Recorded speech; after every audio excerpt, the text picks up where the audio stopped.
Hi, everyone. It's Rich Shefford here, and I'm here with Maxwell Finn, a legendary marketer, media buyer extraordinaire, and someone I've looked up to, someone who I've learned a lot from, and someone that you should be learning from too.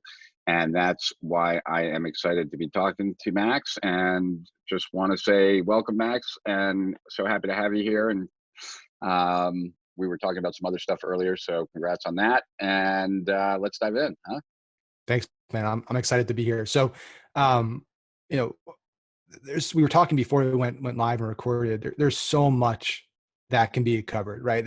Right. It's just a vast playing field of strategies and tactics.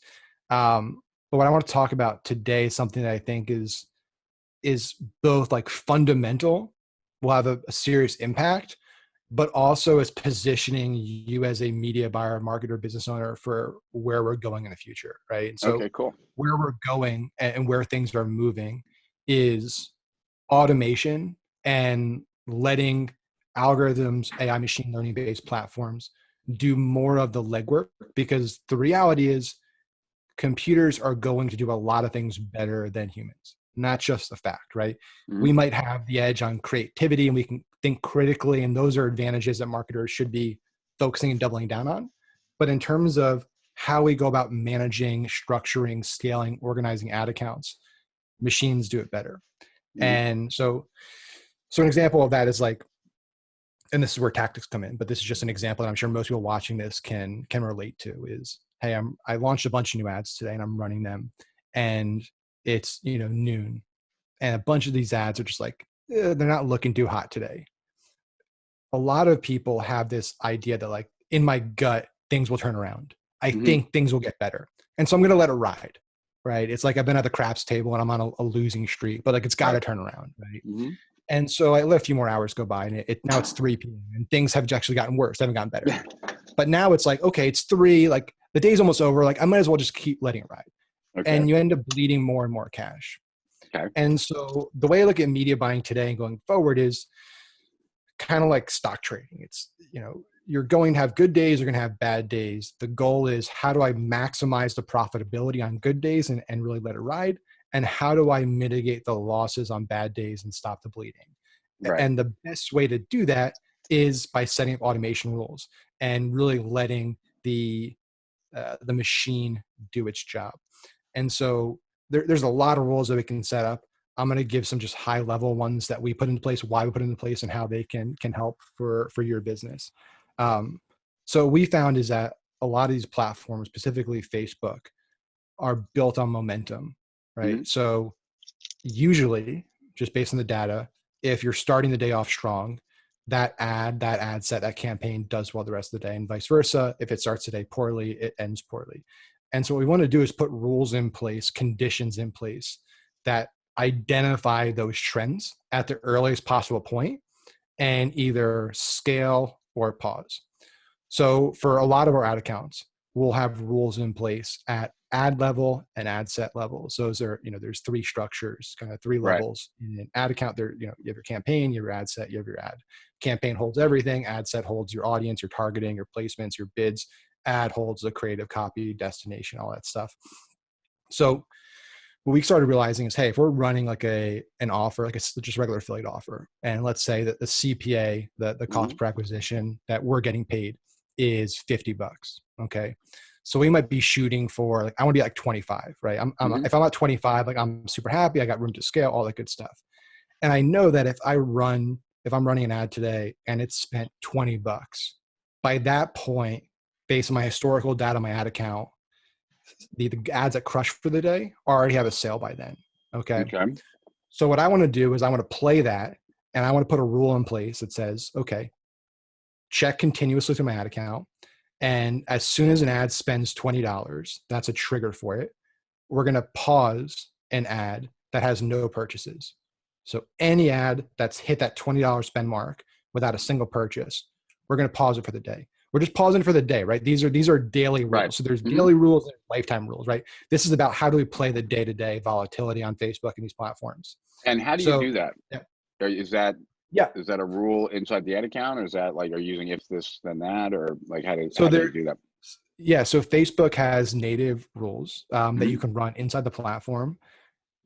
Those are fine for beginners if you're getting started. Right. There's a lot of limitations. So there aren't as many conditions and triggers and things you can do inside Mhm. Facebook as through the API.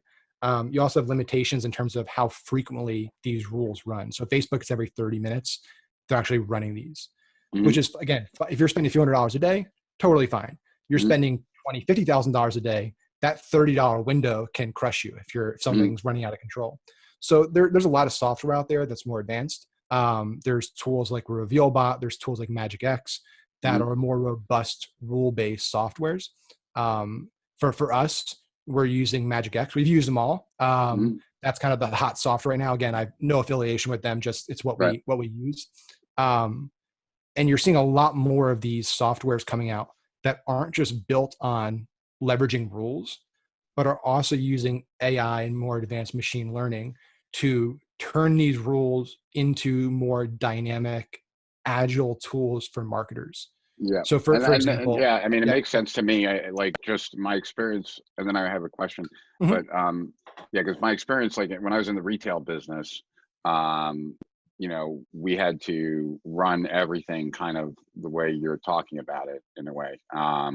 We ran our whole store by numbers, and we had $1.5 million worth of inventory. The store did $7.5 million. In order to do that, we had to sell 10% of our inventory every week. And so anything that was selling way beyond 10% was something that we needed to reorder, get more of, or we're going to sell out. Anything that was below 10% Yeah. is trending towards we're going to be stuck with it. So we got to put it on sale, move it around.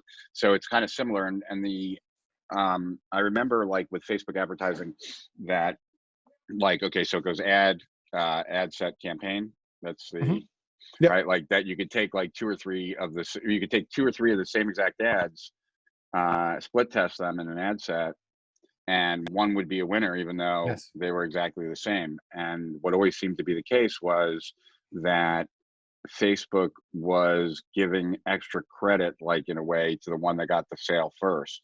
To your point of momentum, I think they favor recency a lot. I don't know if that's the case or not, but so is this something then that like is this something that everyone should be doing like in their ad accounts where like this kind of stopgap to make sure that the day is not a bad day? Is that Yeah. like I think if you are not running rules, I don't care how much money you're spending. If right, you are not using rules for daily stop losses, you are right, leaving a ton of money on the table. Because like you said, you can have four identical audiences. Let's say they're just entrepreneurship, people interested in entrepreneurship. I can duplicate it 3 times. So there's 4 copies of it with the mhm, exact same ad. Everything's the same, yet one might just crush that day and 3 might do terrible. Right. So without rules, you're just accepting that like, hey, right, we're going to play the odds, but we're not going to get the advantage of playing the odds. The whole point of testing and these duplication strategies is that you recognize that most days things are not going to work, but there are going to be enough things that do work.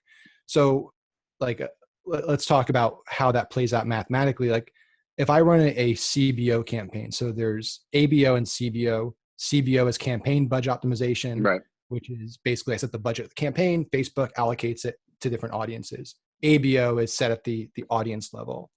So let's say I have a $1,000 a day budget set at the campaign level, and I have 4 ad sets under that. So each one technically could get $250. mhm, Facebook doesn't evenly distribute budget, but that's what could happen. And so I run these with no rules, no nothing. And midway through the day, uh, 2 of the audiences are doing great, or 2 of them are doing terrible. One's doing great, one's doing okay. Facebook is not good enough yet, especially early on, to send all the budget to the great one. Just doesn't happen. So what happens a lot is Facebook might continue putting money into things that are losing money.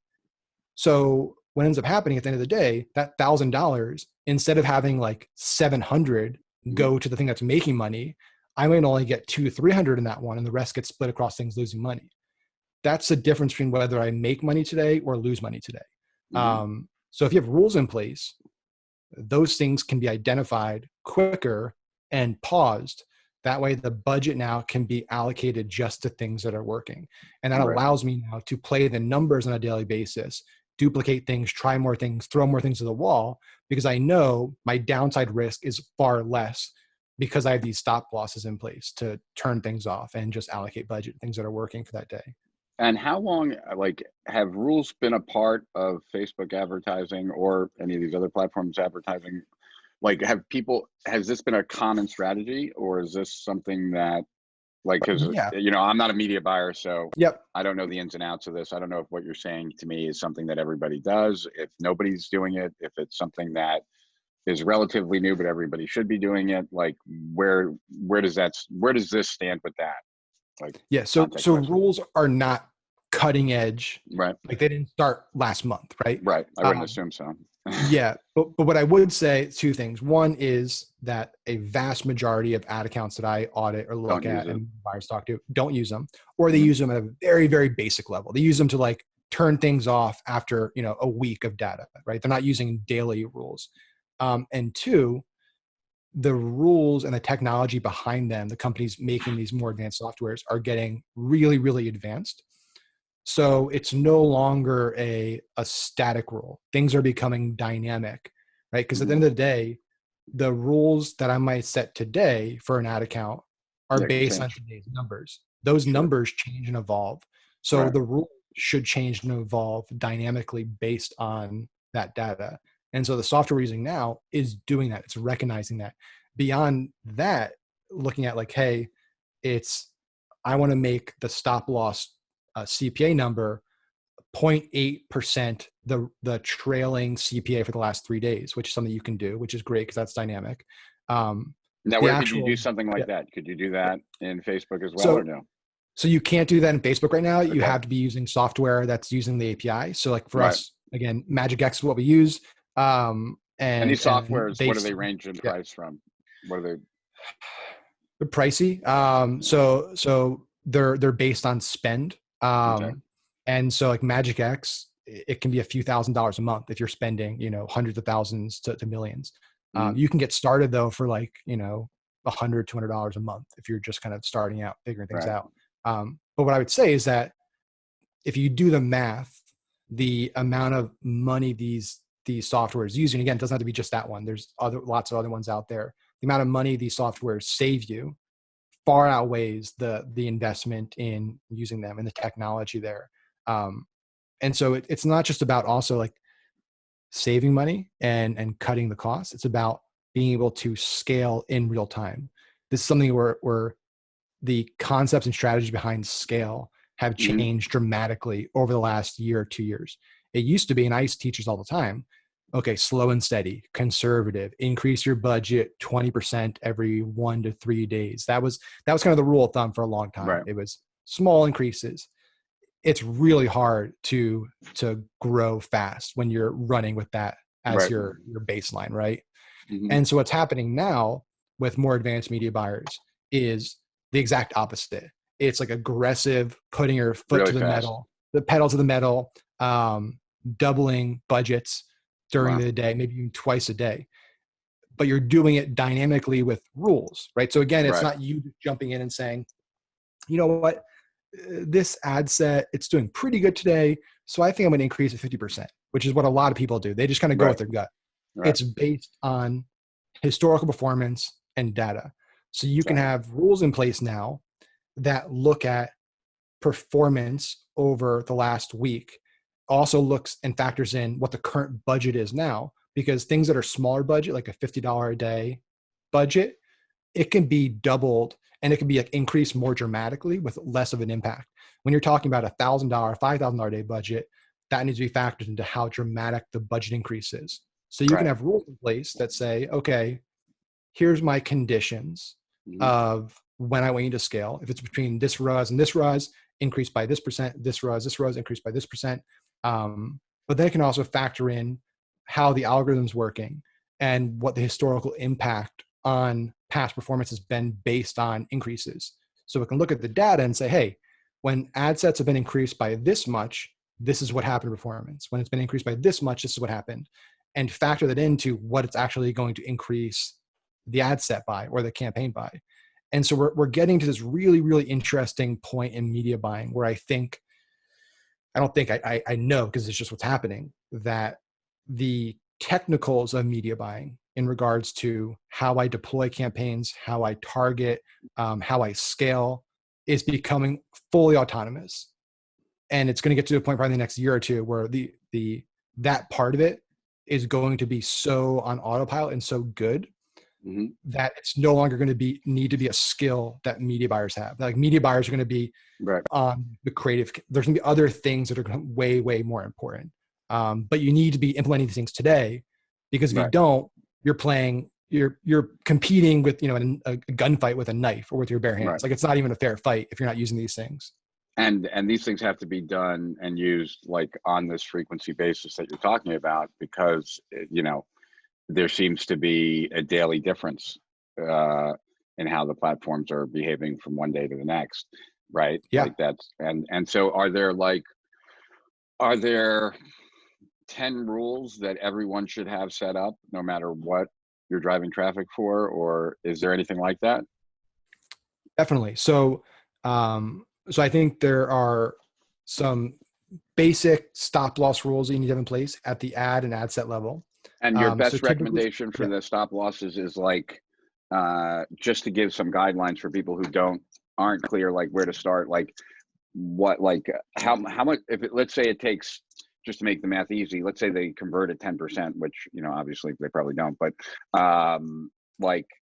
so, and let's say it's, let's say they convert at 10%, how past that should they go before, like, to know it's a bad day or whatnot? Yeah. So for me, like it's evolved a little bit. I used to be a little more conservative in terms of the buffer I would give for spend before making decisions. Lately, the last 2 months, maybe the last month too, just based on what's working for us, we've started to get very, very aggressive with our cutoffs. When I say very aggressive, what I mean is if an ad has spent 1x our target CPA without a purchase that day, we're pausing it. Wow. Now, does that mean that sometimes we're going to pause things prematurely? Yeah, 100%. But we're just looking at the data and saying that, hey, we're deploying enough things every day that we know there are going to be a percent of those things that are just crushing it. And I'd rather just put all of our eggs in that basket as early as possible and recognize that trend than potentially let another third run for the day and maybe be good, right? So 1x target CPA on the ad. For an ad set, you don't have, depending on how you structure your campaigns, some people run like one ad under one ad set, or 2 ads under 2 ad sets. If you're doing that, you don't really need to touch ad set rules because the ads will turn off and the ads will turn off. If you're running like 4 to 6 ads, you might want to put an ad set stop loss rule in place, which can be anywhere from like 3 to 5x target CPA without a sale. That can be your cutoff, maybe in a little more aggressive. So that's the first one. That's really just for purchases. If there's no purchases, that's early indicator. We also then have stop losses in place once we've spent a certain amount if we're over our break-even CPA. So like if our break-even CPA is $43, at a certain point in the day, anything that's over that, we don't want that running anymore. So you can do that one of 2 ways. One way you can do that is by basically setting a rule to run at a scheduled time every day. We recommend running them at 12 and 3. Those are the 2 times that we cut things off if we're running them based on time. So at 12, it'll usually be, we'll either go like 5 to 10% plus our break-even CPA to give it a little wiggle room, because some things might be on the cusp and then get a little lower. By 3 p.m., anything under a profitability is going to be paused for the day. So that would be based on. Now, wouldn't that, right? And wouldn't that have already happened though? Like, and I apologize because I think it's my ignorance. If like something that is not getting you to break even, wouldn't that have been turned off? It's a good question. Prior. So possibly what ends up happening though sometimes is you might have an ad that gets 2 purchases out of the gate. And so it misses the first rule because it has 2 purchases by the time it gets to $20, but it might go 5 hours without a sale. And all of a sudden now it's a loser for the day. So that's why you have these kind of early stop loss rules in place, which catch things early. But then Mhm. you have you have like 2 or 3 safety nets throughout the day to make sure that things that slip through are getting caught. So by the time you get to like 3 p.m., usually the only things running for the rest of the day are making you money. And then you have the rest of the day to run those things out.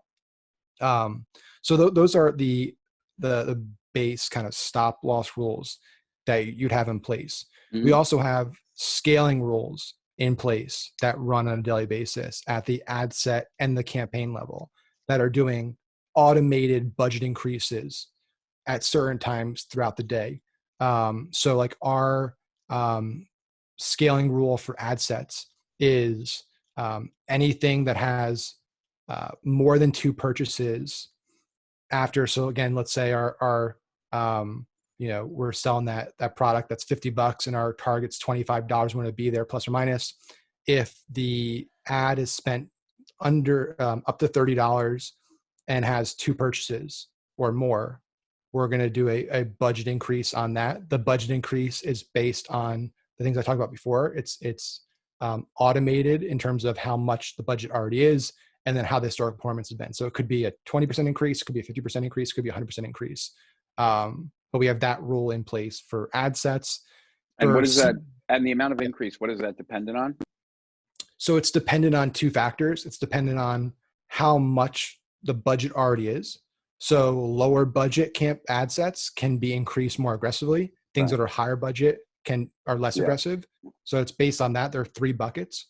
It's also then based on historical performance. So a trailing 7 days. So how well has this thing done the last 7 days? Because if it's done poorly and today's a good day, probably don't want to scale it that aggressively because it could just be, a fluke day. But it's something that's consistently made money 7 days in a row, we can be more aggressive with that and the budget could increase more dramatically. But the cool thing is if you're listening right now, like the software does this for you. Like you don't have to worry about these calculations anymore, which is why I'm so big on like AI and stuff. I think it's game changing for marketers and media buyers. Where is it getting all the data from? Is it getting all the data from the ad account, or does it have to also interact into your CRM system and shopping cart system and stuff like that, or no? It's linked 100% through the ad account, and it's pulling all the data in real time. So it's constantly refreshing, constantly pulling data. So it's analyzing minute by minute, hour by hour, and then also looking at week, month, yearly kind of trends and how things are moving. And this is I have a quick question. It might seem like a tangent, but it's not. Is this also then, are these tools good from a standpoint of being able to store your old data? Because with the platforms, when you lose your ad account, you lose all the data, right? All the back performance, everything. Is this kind of like a way also of being able to back up your data? Because one of the things when I was looking at AI tools, that I kind of realized pretty quickly was that most small businesses have 0 data, and they're not collecting any data, and they're not storing any data. And as these AI tools come down the pike, they're not going to have the data to power it. So I was just curious, do these rule things, these rule engines, are they storing it as well? So you get a double. So they and I'm not a tech person, so I can't speak. I don't know their software, but what I'd say is they have to be storing, data locally, analyzing and stuff. What I don't think they have the capability to do, at least right now, is transfer data. So back to you. Of if I lost an ad account, but I have this other ad account, can I link the data if it's the exact same product? I'd imagine that's going to be a feature that's rolled out soon on those platforms. It seems it's too easy or too obvious to do. But as of today, it's not something that's and what are these softwares? Got it. And I'm sorry if I'm interrupting you. No, it's fine. Is there a category that these software programs are called? Are they called rules engines, or are they called something? So campaign management software? I don't know. They're getting to this weird category because they started RevealBot was kind of the first big one, and they really just focus on rules. But they're all evolving now to be autonomous media buying platform. The founders of companies, and that's what they seem to be going for, is hey, our goal is to eventually make a fully autonomous media buying member of your team. As if you hired a media buyer, this is going to be that. That's what they're all building towards. And rules just happen to be the entry point, because that's the most, if you're autonomous, you need to be able to if then things. If this happens, do this. If this happens, then do this. All right, cool. All right, so we covered. It's exciting stuff. So are there like, we covered momentum, and we covered scaling, and we covered turning off losers, and on both on the ad level, and then also anything that's not a break even a couple times a day. And are there any other general rules that everyone should have no matter what? So this is a rule of thumb, not the actual rule, but it's important to, I think, effectively leverage a strategy. Okay. So a lot of people, when they're buying media, they're playing it small because they're afraid to lose a lot of money, right? Like they don't want to spend. I want to make a $5,000 a day CBO because that's terrifying. Like, what if I don't sell anything? The double-edged sword there is that these platforms depend on high volume data to be better. So the more you spend, more data you get, the better it gets, the more money you make. That's the irony. Is people that spend a little bit of money, they don't spend more because they're not making money, but they're not making more money because they're not spending more. Right. So with these rules in place, though, it allows you to start things at higher budgets because your downside is substantially lower. What ends up happening is if I set $100 a day CBO with 4 audiences with these rules in place, and it finds one winner and the 3 other get turned off, it doesn't give me a lot of money to work with to scale the rest of the day. Like I'm starting so low. If I start with $5,000 a day and I have 20 audiences, like now once things get really turned off by midday, I might have $3,000 left to really now push. And now scaling, it's easier. Now I can scale to $8,000 a day, $10,000 a day faster. And so that's what we're seeing is like taking a bigger bet and a bigger risk every day with higher budgets. Sure, some days you're going to lose money, right? That it happens. But over time, the upside is substantially higher. The platform gets better, it evolves, it learns more effectively and more rapidly. And these rules really, really help control your total loss. Like with these rules in place, there's no scenario where you can lose all that money. Yeah, got it. Exactly. So, okay, so that's more of a budgeting thing, right? Or did I? Yeah, that has to do with the budgets that you would set on a daily basis. Yeah. Got it. And so back to the rules for a second. Are there any other rules? Like, are there like 5 rules that everyone's account should be having, or maybe there isn't? I'm the uninformed expert asking the expert here. Yeah. So a lot of it, again, it depends on the ad account, the products, price points. But again, just to go through it. So like one would be the zero purchase stop loss on the ad. The other, and these are all independent rules, right? So the other would be the zero purchase stop loss in the ad set. Then you have the stop losses that catch when something has a few purchases. Right. So that might be, hey, anything that's spent, if you're at targeting a $25 CPA, anything that's spent $100 plus today on an ad level, that's over our target CPA, turn that off. So that's the next condition. Right. Same thing at the ad set level. So you have 4 rules there. Then you also have like revive rules in place. So like a revive rule basically ensures that a delayed winner gets turned back on. So that ad in the beginning of the day got turned off because it didn't have a purchase.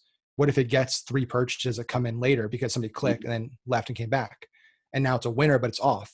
So you can have rules in place that basically say, hey, any ad that's paused that has a ROAS over 2x or a CPA under 25, turn it back on. So you have revive rules, which are also great. So you have kind of those 4 core stop losses, the revive rules that run on the ad and ad set level. And then you have those kind of surfing is the term that everyone uses, rules that are scaling the budget throughout the day. And there's one you can set for CBOs, and there's one that you can set for ad set budget optimization. The CBOs are going to run usually 3 times a day at different spend levels. The ABO is usually going to run 1 time a day. And when you say run one time, you mean you're upping the budget 3 times a day versus 1 time a day? Okay. Yeah. So CBOs can be scaled more aggressively. And CBOs are the future, right? Budget. Like that's where Facebook is really going, and ABOs. Yeah, they told us. I mean, Facebook a year ago or more told us that CBOs were going to be the only thing you could do, and that was supposed to be implemented months ago, but it didn't happen. So you never know. Facebook, couldn't ever make it a thing that's guaranteed. You had to do it, but that's what they've said. That's going to be a thing. That there's going to be no more ad set budgets. Got it. And is there, so we talked about the rules, and then I guess for someone you talked about the software that you're using. Is that the software you would recommend for anyone? Or if someone's just starting out, they're spending a couple thousand a month, is that the right tool for them? Or is there, I would say if is you're there just, anything in between Facebook and yeah. that, Honestly, I would say if you're just starting out, you can use Mhm. Facebook's rules. I think if you're only spending like $100, $200 a day, Facebook's Mhm. rules are fine for you. And you could do a lot of the rules that I recommended on Facebook. You could set the noon cutoff, the 3 Right. p.m. cutoff. There's schedulers in there and stuff.